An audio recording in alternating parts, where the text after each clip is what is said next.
ब्रेकनंतर स्वागत आणि एक मोठी बातमी आहे। प्रदेशाध्यक्षांसोबतच सगळे पदाधिकारी सुद्धा बदला अशी मागणी कार्यकर्त्यांनी शरद पवारांकडे केली आहे। मराठा व्यतिरिक्त प्रदेशाध्यक्ष करण्याची मागणी करण्यात आली आहे आणि राष्ट्रवादी काँग्रेस पक्षाच्या कार्यकर्त्यांनी आपल्या भावना शरद पवारांसमोर मांडल्या आहेत।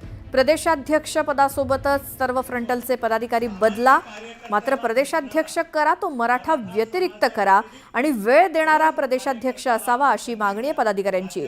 आणखी माहिती घेऊयात आमच्या प्रतिनिधी प्रणाली कापसे यांच्याकडनं। प्रणाली, काय गेले 2 दिवस मुंबईच्या वाय.बी. चव्हाण सेंटर इथं राष्ट्रवादी शरदचंद्र पवार पक्षाची बैठक सुरू आहे। अगदी त्यांच्या ज्या सगळ्या संघटना आहेत त्यांची पदाधिकाऱ्यांची ही बैठक होती। अशीच बैठक जेव्हा आज पार पडत होती तेव्हा एका पदाधिकाऱ्यांना आपण पाहतो आहोत की जाहीररित्या सांगितलेलं आहे की अगदी प्रदेशाध्यक्षापासून फ्रंटल लेवल पर्यंतचे सगळे कार्यकर्ते पदाधिकारी जे आहेत ते बदलण्यात यावे आणि त्याचबरोबर प्रदेशाध्यक्ष सुद्धा देताना मराठा व्यतिरिक्त प्रदेशाध्यक्ष द्यावं। एक प्रकारचं राष्ट्रवादी पक्षामध्ये सातत्यानं जे प्रदेशाध्यक्ष पद आहे हे मराठा नेत्यांकडे जातं, कुठेतरी या कार्यकर्त्याच्या वतीनं अंगुली निर्देश करण्यात आलेला आहे। त्यामुळे पुढचा प्रदेशाध्यक्ष देताना तो मराठा व्यतिरिक्त देण्यात यावा, त्याचबरोबर तो तरुण देण्यात यावा आणि वेळ देणारा देण्यात यावा अशा पद्धतीची भावना या कार्यकर्त्यांना थेट शरद पवारांच्या समोर आणि जयंत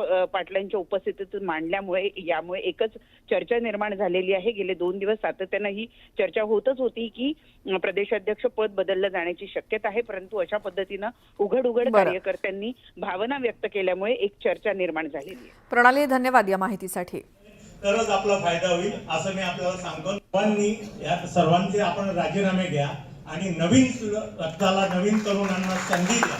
अगदी फ्रंटलचे सगळे अध्यक्षपासून एक छोटासा ब्रेक घेऊन आपण लगेच परत येऊयात। बघत राहा न्यूज 18 लोकमत।